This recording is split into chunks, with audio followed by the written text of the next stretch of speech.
Hi guys, welcome back. So I will be picking up my Great Dane puppy Tyson in a few days, in about 3 days, and I'm so excited to have him home. And I did a lot of research and I asked the breeders a lot of questions too on how I can prepare, what kind of supplies I'd need, what materials I should bring home.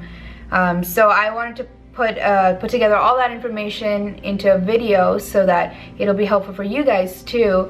And a lot of the information is very similar for all types of breeds of dogs, not just for a Great Dane, which is what I'm getting.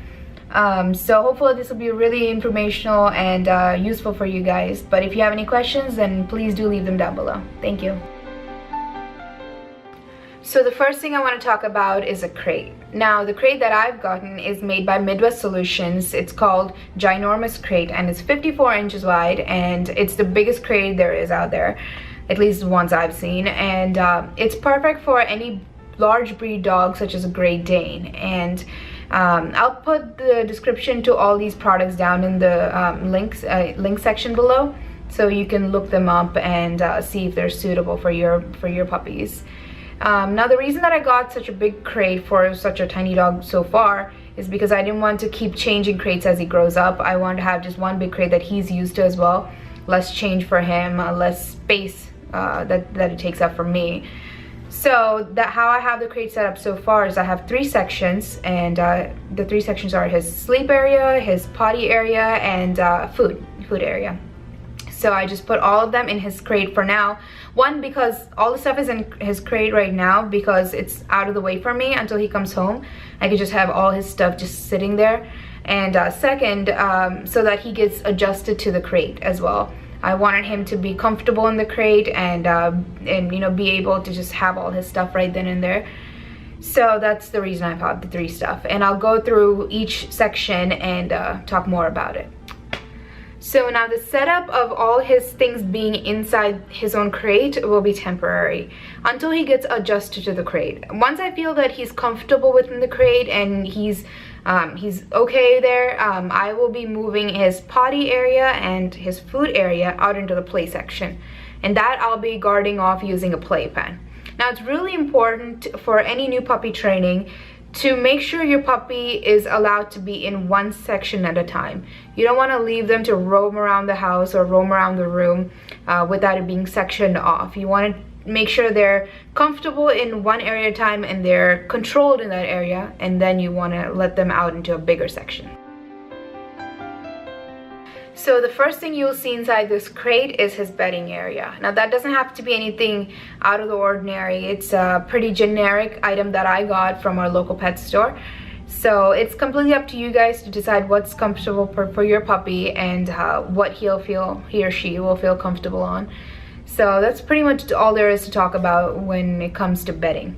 Now the next thing I want to talk about is their litter box.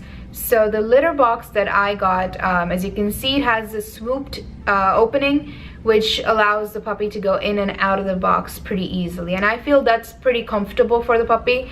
Though other ones that I've seen, the litter boxes are straight boxes, which to me it felt like it would be like a little inconvenient to like have to jump into it.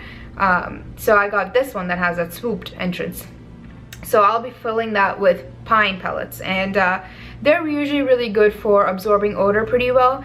And my puppy is already used to pine pellets at the breeder, so I didn't want to change things unnecessarily. You want to make sure you keep things constant unless there's a need for change. You know, coming all the way to a different location and not seeing his litter mates is stressful enough. The last thing I want to do is change things up for him unnecessarily. So as you can see in his crate, there's 2 bowls already, which is one for water and one for food. I got the clay ones. You can also get the steel ones, which are quite popular. I got the clay ones, which are a little bit heavier because the steel ones are quite light, and so they tend to shift a lot. And I didn't want something that would cause spillage or that would move a lot when I keep the food out. So I got these ones from my local pet store. And when it comes to food, I will be giving him the large breed puppy kibble from NutriSource, and that's something that my puppy is already used to at the breeder, so I wanted to keep that pretty constant. And as I've said before, you don't really want to introduce too many changes unless there's a need for it. because it can cause all these digestion issues like diarrhea and so forth. And if there is a need for changing the nutrition, you want to make sure you do it slowly and over a period of time. You want to give them the puppy some time to adjust the food, so the body doesn't have unexpected reactions. So for me, this brand is good for now, so I'll be keeping it constant as needed. And for treats, I will be using these Stella and Chewy freeze-dried beef treats. And I've seen a lot of dogs use these treats before, so they seem to be doing well.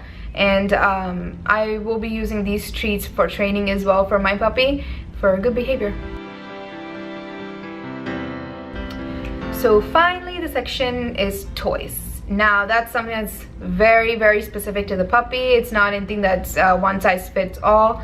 So the toys I have so far, I'm still shopping for them, by the way, but I have a tug toy and a ball and these chew toys. And by the way, there are some toys that are not good for Great Danes. You want to make sure that you don't get anything that's like really small that there's a potential for them to swallow or get lodged in their throat.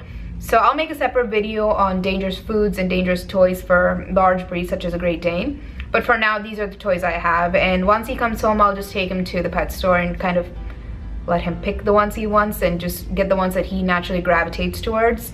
So these are the ones I have so far. Last time when I went to see him, I noticed that he enjoyed these particular squeak toys. So I tried to have one or two in his playpen already, so knowing that he kind of likes them. So that's pretty much it when it comes to toys. So there you go, guys. That's all the information that I have gathered so far, and I will be bringing him home in 3 days, so I'll have more information afterwards on next steps. But this was just meant to help you guys understand what I've gone through to prepare and what you guys potentially might go through as well. So hopefully this information was really useful for you. And as I've said before, if you have any questions or comments, then please leave them down below. And I'll see you guys in the next video. Bye.